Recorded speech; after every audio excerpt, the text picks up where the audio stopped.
Today on Taste of Rosé, we're taking a ride to the Paso Robles area to talk to Ranchero Cellars owner and winemaker Amy Butler. It's all about her Galaxie Rosé of Carignan. Today on Taste of Rosé, we find ourselves on the beautiful west side of Paso, or what is the exact AVA? We're currently in the Willow Creek district. The Willow Paso Creek. Robles was just divided into 11 different AVAs. Okay. So I'm not sure that everyone in the world knows where Paso Robles is. So it's even more confusing to then say, oh, we're in Willow Creek. Fortunately, we do put Paso Robles on the label still. Yeah. So yeah, we're in the Willow Creek district. So Amy Butler, actually I discovered her rosé. I was looking for something interesting and different, and I was recommended to your rosé. It's Carignan. Right. I would say that in some ways the Grenache rosé and the Carignan rosé are similar, even though the Grenache has a lot more red fruit to it. One of the reasons, though, is the way I make it, which is I bleed off the juice rather quickly after it's crushed. Okay. So typically I do my Carignan whole cluster, so it's all foot tread.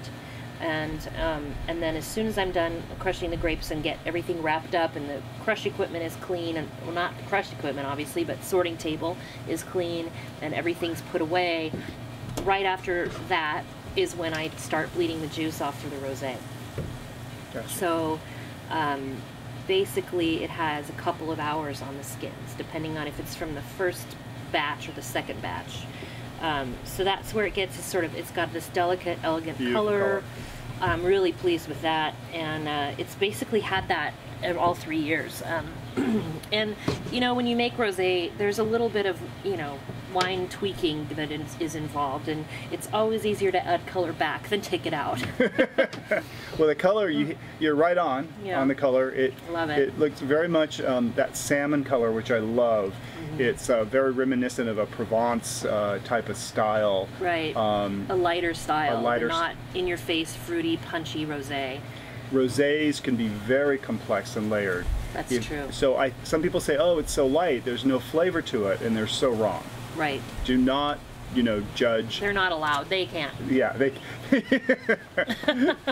If you want to find something that's totally unique, really interesting this summer, you should reach out for Ranchero Cellars Galaxie Rosé and Galaxie, and we have Ranchero. Right. So Amy. I like Fords. Okay, so this is a Ford-inspired classic. Tell me. You know, I would have called it Thunderbird, but that was taken. Okay, well, I think that's okay. You didn't leave it to kidding. Yeah. This is a Galaxie Rosé. So Ranchero Cellars is the brand, but I had really, for a long time, wanted to name a wine Galaxie. Okay. And on the label, I have this sort of color-washed photo of a 1963 Galaxie taillight and quarter panel. Very cool. Kind of an iconic image for guys who like Fords. It's typically guys. On my Instagram feed, I'm always taking pictures of, you know, classic Fords and stuff, in addition to wine things. I just think it's an extra little fun thing.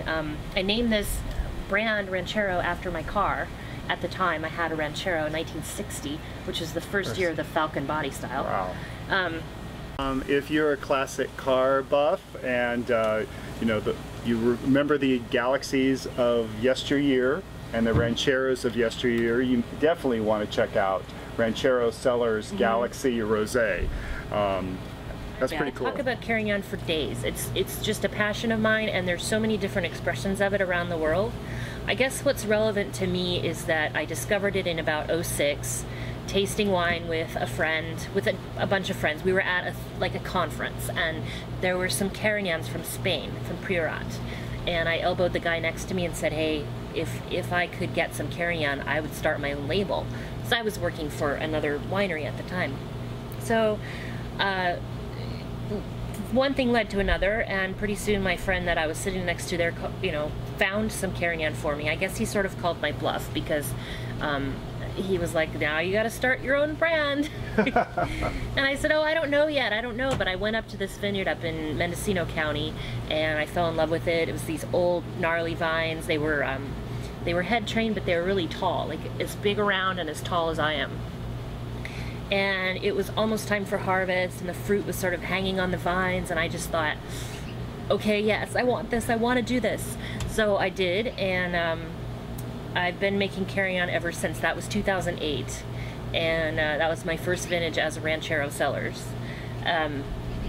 The first vintage of the Galaxie Rosé, Rosé of Carignan, was 2012. So all these years I'd been bleeding off a little bit of juice to concentrate the fruit, and I was just putting it in the drain. So in 2012, I finally said, well, I have enough fruit here, I should save it and try to make a rosé. And of course what ensued was absolutely perfect.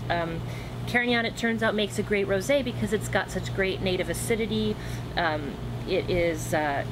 It's got these savory qualities, so it's not just all strawberry fruit. It's a really fun wine. It's got a lot of melon.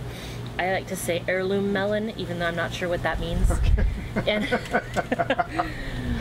aromas of heirloom melon, citrus blossom. There's a little citrus zest in there. There's some grapefruit and tangerine. It's just fun. It's full of fun flavors, and it's really friendly with food. Some rosés you just want a hot day to drink it by the pool, and this works for that, believe me. But it also pairs with just a plethora of really fun foods, and I've had fun exploring that. And we're going to explore a little bit about that in a little bit. Yeah. Yeah, we're going to go in and we're going to look at some of the exciting, delicious pairings. Rosé is so versatile; it goes with so many different foods. I brought some things that are actually bolder in flavor that you might be surprised by. Okay. Because the fruit forwardness and the acid balance of this wine will support surprisingly bold flavors.